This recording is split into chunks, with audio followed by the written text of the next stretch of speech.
असल हुआ क्या है, एक कज़्ज़ाब, एक झूठा जो झूठी बात बनाकर लोगों के सामने पेश किया और हमारे सामने भी, वो मैं आपके सामने बताना चाहता हूं और तब आपको समझ में आएगा कि कितनी बड़ी साजिश का यह हिस्सा है। जो कि हाट विधानसभा की सीट,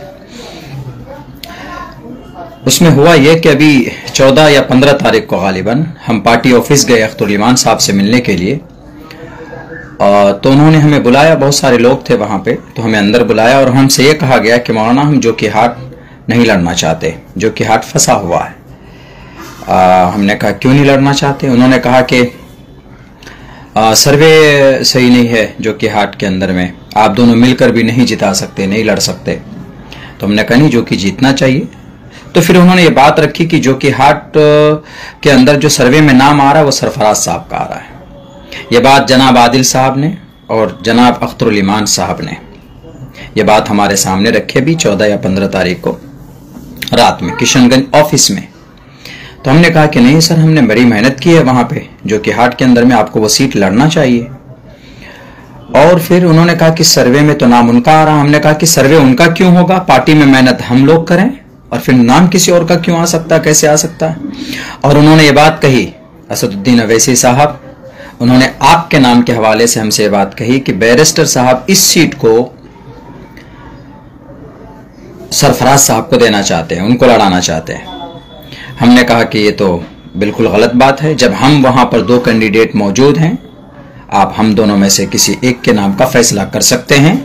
मैंने ये बात इसलिए कही चूंकि सामने में किसी और को टिकट जा रहा था। उन्होंने कहा कि नहीं, वो उनको लड़ाना चाहते हैं। हमने कहा कि आप उस शख्स को लड़ाना चाहते हैं जिसके भाई ने आपकी कमर की हड्डी तोड़ी है, 3 विधायक को लेकर गए, आपको होश लेना चाहिए और फिर आप उनके भाई की बात कर रहे हैं। तो उन्होंने कहा कि नहीं, आदिल साहब ने कहा कि नहीं, बैरिस्टर साहब ये सब चीज नहीं सोचते। खैर हमने कहा कि, तो उन्होंने एक उपाय बताया। हमने एक बात रखी उनको, हमने कहा कि देखिए हमारे बीच में मामलात हैं, बैठ कर के आप सॉल्व कीजिए। कहीं पर भी अगर 5 या 6 कैंडिडेट होते हैं तो उनका समाधान हो सकता है। उसका तरीका यह है कि आप उन कैंडिडेट को बैठाएं, बात करें, सॉल्यूशन हल निकालें, उसका यह तरीका होता है। लेकिन आप लोगों में यह चीज नहीं है, आप लोग फोन नहीं उठाते हैं, आप लोग बात नहीं करते हैं, आप लोग डिस्कस नहीं करते हैं। ये बीमारी है, इसको दूर कीजिए। मैंने ये बात कही है सामने। तो उन्होंने कहा कि ठीक है मौलाना, हम डिस्कस करेंगे, चलो। उन्होंने मुखिया मुर्शिद साहब को फोन करके बुलाया।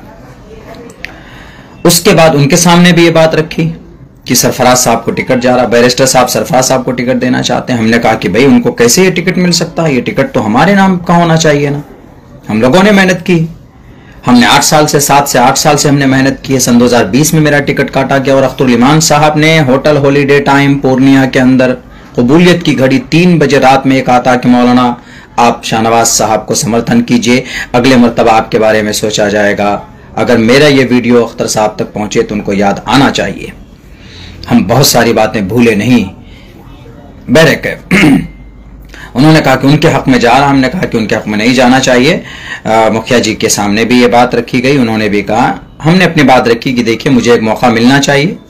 मैंने पिछली मरतबा कुर्बानी दी है, मुखिया जी भी आए हैं, उनको कहिए कि वो इस मरतबा मुझे समर्थन करेंगे और मैं आइंदा उनको समर्थन करूंगा अगले मरतबा।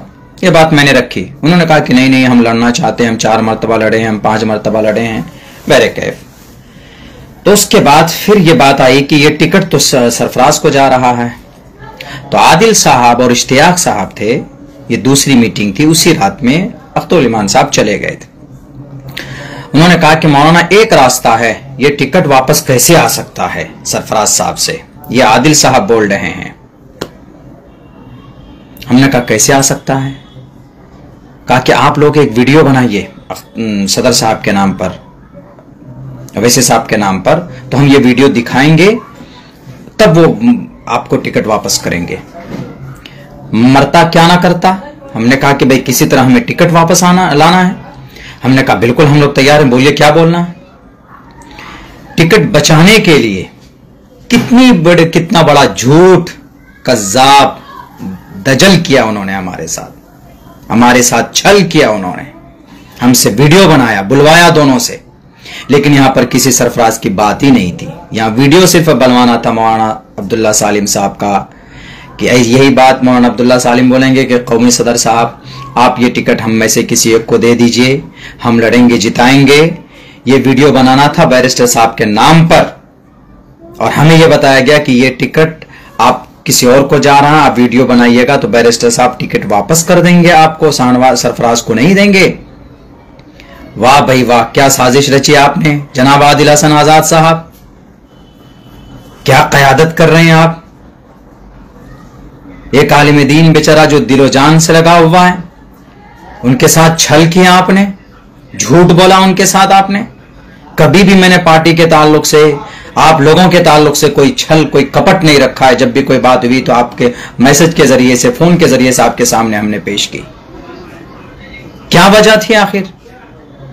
साजिश में डालकर पहले कसम खिलवाया गया और कसम की साजिशें, जहां तक मैं जानता हूं कि मेरी वजह से वो निजाम तय किया आपने, और फिर वीडियो बनाया आपने झूठ बोल करके अख्तरुल सदर साहब, अवैसी साहब सरफराज को टिकट दे रहे हैं, उनके लिए फैसला कर लिया ताकि मौलाना टिकट बनाएंगे, ये वीडियो बनाएंगे, दोनों का वीडियो बन जाएगा और मौलाना आइंदा हम बड़ी आसानी के साथ में मुर्शिद मुखिया को दे देंगे और उसके बाद मौलाना बोलेगा तो ये मौलाना का वीडियो रिलीज कर देंगे जो आपने किया है कल। लेकिन ये नहीं बताया आपने कि कितने सारे झूठ का सहारा लेकर वो वीडियो आपने बनाया। आदिल हसन आजाद साहब, आपको बलरामपुर के लोग और वहां बारसोई के लोग आपसे सवाल करेंगे,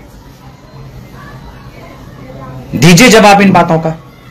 वो जो वीडियो आप चला रहे हैं 1.5 मिनट का, उस वीडियो की पूरी हकीकत लोगों के सामने रखिए। किस साजिश के तहत और कितना डर दिखाकर गोया कि आपने सर पर कनपट्टी पर मेरी बंदूक रखी और उसके बाद यह कहा कि ये तुम बोलो नहीं तो तुम्हारी गोलियों से तुम्हारा सर उड़ा दिया जाएगा। ऐसा ही नहीं है, ये फ्रॉड करते हैं, झूठ बोलते हैं।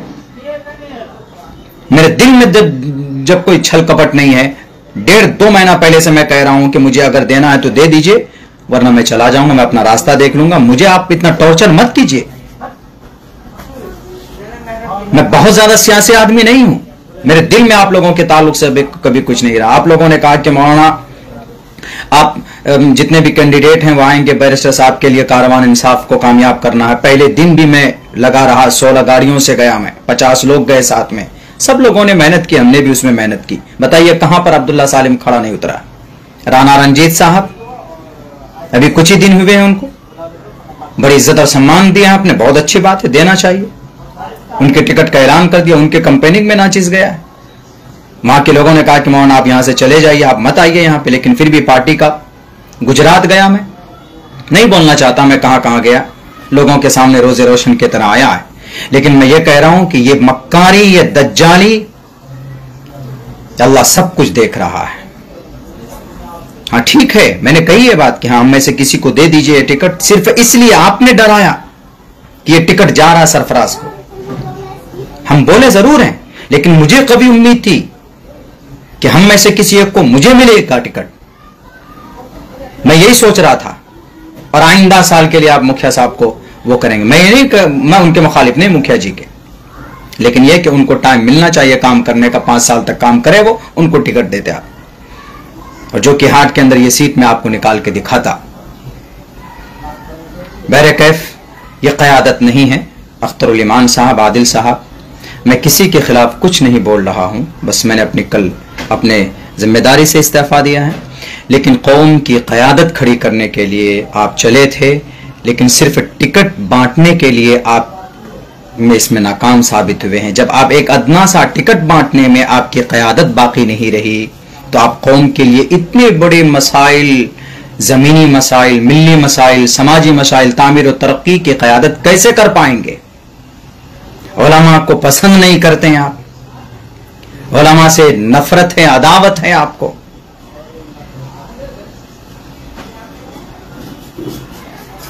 बहरकैफ उस वीडियो की हकीकत यह है जो चलाया जा रहा मुखिया जी के साथ में। आप पूछिए आदिल साहब से कि वह वीडियो कैसे बनाया गया।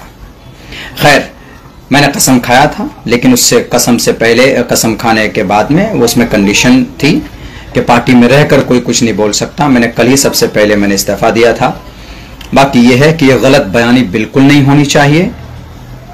आप क़यादत में नाकाम हैं, नाकाम हैं, नाकाम हैं। आपने 32 सीट का ऐलान किया, क्यों आपने 6 दिन, 7 दिन, 10 दिन से लोगों को रखा हुआ है, चंपारण के लोगों को?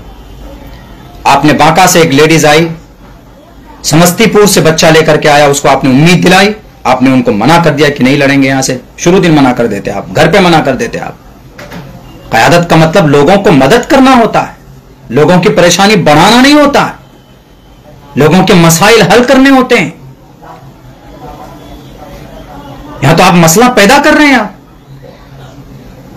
बड़ी बड़ी पार्टियां लड़ रही है, उनके अंदर भी होते हैं 5-5, 6-6 इख्तलाफात होते हैं, लेकिन इतने सारे बातें नहीं आती। सीमांचल में सिर्फ एक अमोर नहीं है अख्तरुल ईमान साहब, सीमांचल में सिर्फ एक किशनगंज नहीं है। कहां ढांचा आपका तैयार है? दिया है ना आपने बड़े पावरफुल ताकतवर आदमी को टिकट, देखते हैं आपकी पार्टी को कामयाब करते हैं।